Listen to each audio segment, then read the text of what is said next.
उत्ते मंजी डैंडी कर्म वाली दी ते जे 8 तो 10 दिन कट दी मज चेक करो जी। बिस्मिल्लाहिर्रहमानिर्रहीम, अस्सलाम वालेकुम। आप देख रहे हैं मेरा यूट्यूब चैनल अर्न फ्राम बैफलो और मैं आपका मेज़बान अबू का शाह। अच्छा जी, लोकेशन साड़ी जी हैगी गैंबर मंडी, तुम देख ही रहे जब जानवर वगैरह सारे तो नज़र भी आ रहे हैं पिछे। तो अज गैंबर लोकेशन साड़ी गैंबर मंडी, तरीक अज 3 ने तो अज भाई होर कोल मौजूद हाँ इतने झोटी तो दिखाने लगे हैं। जानवर वैसे अज आए थे, जानवर वगैरह खरीदन भी आए थे तो वो वीडियो भी इंशाल्लाह पावांगे। जानवर वगैरह खरीदे 4-5 माशा जानवर लै ने तो मेहमान आए थे जानवर लैके देने से। तो अज इतने माशाल्लाह झोटी बड़ी खूबसूरत नज़र आई तो कोशिश यही होनी भी जानवर आपको चंगा लगे वो भाई ने विखाया जाए तो माशाल्लाह खूबसूरत तोहफा जो है ना प्योर नीली का तो वह तो विखाने। दूजे झोटी माशाल्लाह दूजा वारा सुने कच्ची है, जेकर 8 तो 10 दिन कच्ची है तो बड़ी जवान झोटी है, कद बहुत लाम माशाल्लाह बड़ी है मज की। जोड़ा मज का कद है 5 तो 5.5 फुट कद है, 10 फुट मज लंबी है तो ये झोटी तो विखाने। फिर भाई माशा करने गलबात करने की मुलशुल है कि देनी है जो भी गलबात होगी कर रहे हैं। पहले तुम जानवर विखाने चंगी तरह तसल्ली कराने तो बाकी जो भी गलबात होगी फिर भाई ने करते हैं। माशाल्लाह झोटी चेक करो, निका निका सिंह है, थोड़ा जहा वड्डा लगता है लेकिन बाकी सू खूबसूरत चूर कुंडा सिंह है, काली शाह मझ है, पैर भी काले ने, सिर मत्था काला, अखां कालियां ने, बड़ी खूबसूरत है। तो कद जो मझ है माशाल्लाह 5 तो 5.5 फुट कद है, निक्की जी वक्खी है तो लंबी 10 फुट मझ माशाल्लाह लंबी है तो इको ही हड्डी दी है जी। छड्डे ना मड़े जी चेक कर लो जी माशाल्लाह एड्डी वड्डी जवान मझ है तो कोई तुन्नी कोली कोई बिल्कुल तुन्नी का निशान भी कोई ना। थान जो मुड़ तो थोड़ा जहा जे लेकिन सोहना फबदा माई को, कोई तुंडी कोली कोनी जी। तो पुट्ठा 2 फुट चौड़ा पुट्ठा है माई का, थले लिया दो भावे थले परन ला दो परन अगो फड़ के ना माड़ी तो तोड़ सो। माशाल्लाह 2 फुट चौड़ा पुट्ठा है, बड़ी जवान है, उत्ते मंजी डैंडी कर्म वाली दी ते जे 8 तो 10 दिन कट दी मज चेक करो जी। जाने सर माड़ी तोड़ सो लम्बी करके तोड़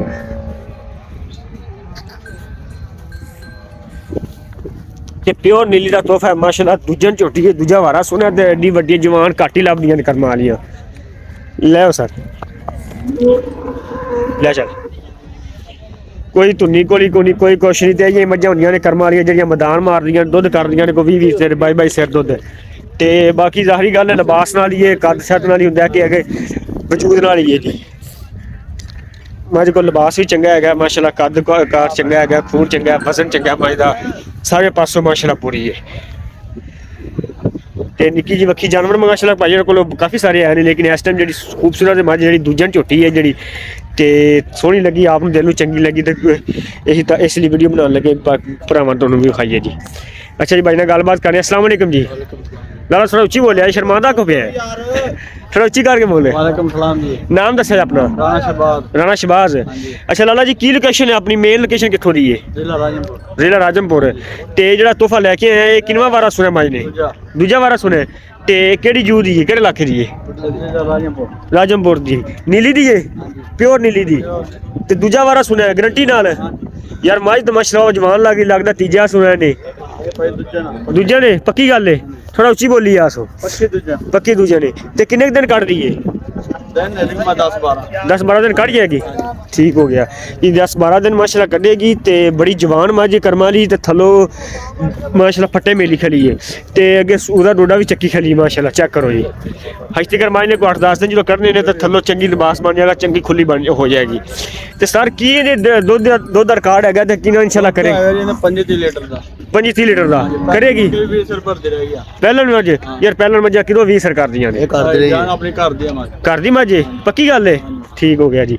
सर कह रहे हैं कि पहले मज माशाल्लाह 18-20 दुध कर दी रही है तो बाकी माशाल्लाह मज को जो कद बुत है लाश हैगी जी मज की, मज का दुध भी लिबास जो है मज को इन्ना दुध करने वाला है तो 20 सर पहले कर दी। चल तुम इस दूजा वारा ला लो भी दूजे वारे इंशाल्लाह 20 सर करेगी तो 8 तो 10 दिन कढ़ जाएगी मज। अच्छा लाला मज तेरी वेख ली है, सोहनी है माशाल्लाह, सुथरी है तो की लेखा लुखा लेना है पक्का या मुल कर दे? 10 लाख नहीं 10 का मुल बहुत है यार, पक्का या मुल कर भी कर लांगे भाई कोई आ गया नहीं प्यार मैं तू नहीं कर दिया जरा करना ही पहले पक्का या मुल कर दे यार इन्ने मज ले जा। 9.5 लाख फिर भी ज्यादा है नहीं होर कर दो फुल रियायत कर दे पक्की कर दे यार जी साढ़े ना प्यार मोहब्बत की डैन है फाइनल 9 लाख दी मज। चल नंबर दे दे फिर आपदा 0333 043 6600 पूरा 0333 043 66 ਪੂਰਾ WhatsApp ਹੈਗਾ ਇਸ ਨੰਬਰ ਤੇ ਜੀ। ਠੀਕ ਹੋ ਗਿਆ ਜੀ। ਭਾਈਆਂ ਨੇ 10 ਲੱਖ ਮੁੱਲ ਕੀਤਾ ਸੀ, ਬਾਕੀ ਫਾਈਨਲ ਉਹਨਾਂ ਨੇ 9 ਲੱਖ ਰੁਪਇਆ ਕਰਤਾ ਹੈ। ਤੇ ਅਗਰ ਕੋਈ ਵੀ ਬਾਈ ਲੈਣਾ ਚਾਹੁੰਦਾ ਹੋਵੇ ਬਾਈ ਸ਼ਬਾਨ ਨਾਲ ਰਾਬਤਾ ਕਰ ਸਕਦਾ ਹੈ। ਸਕਰੀਨ ਦੇ ਨੰਬਰ ਮੈਂਸ਼ਨ ਹੈ। इंशाल्लाह मिलते अगली वीडियो च। अपना ख्याल रखिएगा। अल्लाह हाफिज़ सर। और भी फुल प्यारों बात हो जाएगी ना, जायज़ ना सब जी। इंशाल्लाह मिलते अगली वीडियो च। अपना ख्याल रखिएगा। अल्लाह हाफिज़।